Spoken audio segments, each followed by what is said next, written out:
na injustice na ginawa sa kanya.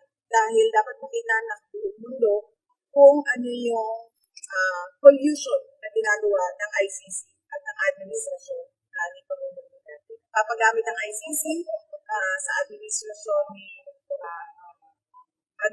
ni Marcos at si Marcos naman ginagamit niya ang ICC para malayo, kulong, mawala si dating Pangulong Rodrigo Duterte sa ating bansa. Kasi kung maalala ninyo, bago siya dinala dito sa The Hague, ay si dating Pangulong Duterte ang foremost staunch critic ng administrasyon ni Marcos. At para sa kanila, ayaw nila na merong opposition o ayaw nila na merong kumukontra sa